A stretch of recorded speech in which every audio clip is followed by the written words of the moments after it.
একটি সেতুর অভাবে সব সুবিধা থেকে বঞ্চিত ঝিনাইদহের বিচ্ছিন্ন এক গ্রাম। শিক্ষা, চিকিৎসা সহ যে কোনো কাজে যেতে হয় পাশের গ্রামে। ঝুঁকি নিয়ে সাঁকো পার হয় গ্রামের সব বয়সী মানুষ। বারবার আবেদন জানিয়েও সেতুর বরাদ্দ পায়নি গ্রামের বাসিন্দারা। ঝিনাইদহ মহেশপুরের বিচ্ছিন্ন গ্রাম হালদারপাড়া উপজেলা শহর থেকে প্রায় 40 কিলোমিটার দূর। একপাশে ভারতের নদিয়া জেলা, আর 3 দিক থেকে গ্রামটিকে ঘিরে রেখেছে ইছামতি নদী।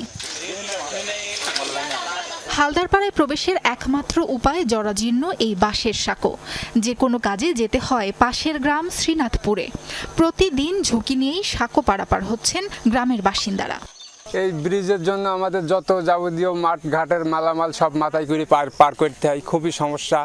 তারপরে একটা ঘর দৌড় করতে হলে সব কিছু ওই মাথার ওপর করে নিয়ে পার করতে হয়। 2 বস্তা সিম যদি হয় 2টা জন নিতে হয় আমাকে, তো 2টা জনের দাম 500 করে 1000 টাকা।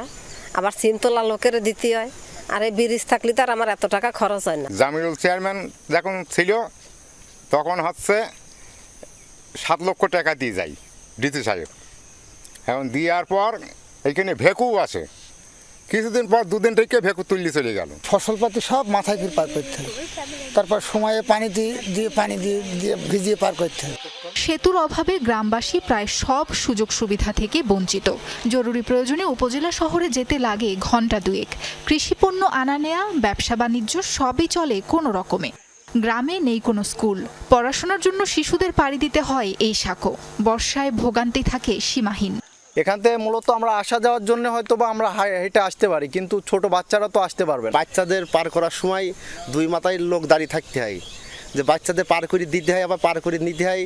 কখন পানিতে পড়ে যায়, পানি তো অনেক বেশি। যখন বৃষ্টি হতো সাঁকো পিছল থাকতো, সবাই কাদা পায়ে যেত, পিছলে হয়তো অনেক। ওখানে আমরা ডেজার মেশিন নিয়ে গিয়েছিলাম, যে আমরা সীমানা ওই পার এবং এই পারে কতখানি হলে আমাদের ব্রিজটা হয়।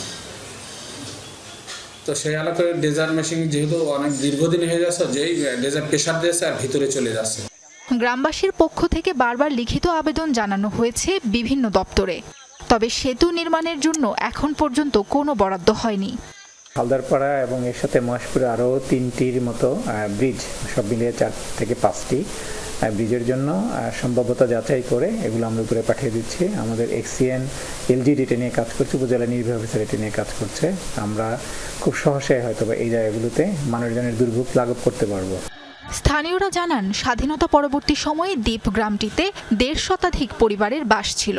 কালের বিবর্তনে কোনো উন্নয়ন না হওয়ায় কমতে থাকে বসতি। এখন টিকে আছে মাত্র 35টি পরিবার।